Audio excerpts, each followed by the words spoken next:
ଆପଣଙ୍କ ଘରେ ଥିବା ଏସି ବ୍ଲାଷ୍ଟ ହୋଇପାରେ। ହୋଇଯାଆନ୍ତୁ ସାବଧାନ। ଆଜିକା ସମୟରେ ଗରମ ଅଧିକ ହେବାରୁ ସମସ୍ତେ ଘରକୁ ଏସି ଆଣିବା ପାଇଁ ଚାହୁଁଛନ୍ତି। ଆପଣ 50,000 ଟଙ୍କିଆ ଏସି ଆଣିଲେ ବି ଆପଣଙ୍କ ଘର ଥଣ୍ଡା ରହିବ।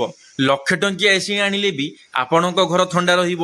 ଏସି କିଣିବା ସମୟରେ ପ୍ରଥମେ ଦେଖନ୍ତୁ କପରର କଣ୍ଡେନ୍ସର ଲାଗିଛି କି ନାହିଁ, କପରର କଏଲ ଲାଗିଛି କି ନାହିଁ। ଖରା ଦିନରେ ସମସ୍ତେ ଏସି ବ୍ୟବହାର କରୁଛନ୍ତି, ଯାହାଦ୍ୱାରା କି ଭୋଲ୍ଟେଜ ଅପଡାଉନ୍ ମଧ୍ୟ ବହୁତ ଅଧିକ ହେଉଛି। ସେଥିପାଇଁ ଗୋଟେ ଷ୍ଟାବିଲାଇଜର ବି ଲଗାନ୍ତୁ। ବାହାରେ ଲାଗିଥିବା ଆଉଟଡୋର ୟୁନିଟ୍ ଉପରେ କଭର ଲଗାନ୍ତୁ, କାରଣ ଆପଣଙ୍କ ଆଉଟଡୋର ୟୁନିଟ୍ ଯେତେ ଥଣ୍ଡା ରହିବ ସେତେ ଜଲ୍ଦି ଆପଣଙ୍କ ଘର ମଧ୍ୟ ଥଣ୍ଡା ରହିବ। ଭଲେ 15ରୁ 20,000 ଟଙ୍କା ଅଧିକ ପଡ଼ୁ, କିନ୍ତୁ ସବୁବେଳେ 5 ଷ୍ଟାର ଏସି ଆଣନ୍ତୁ, ଯାହାଦ୍ୱାରା ଆପଣଙ୍କ ଇଲେକ୍ଟ୍ରିକ୍ ବିଲ୍ କମ୍ ଆସିବା ସହିତ ଆପଣଙ୍କ ଘର ମଧ୍ୟ ଜଲ୍ଦି ଥଣ୍ଡା ହେବ।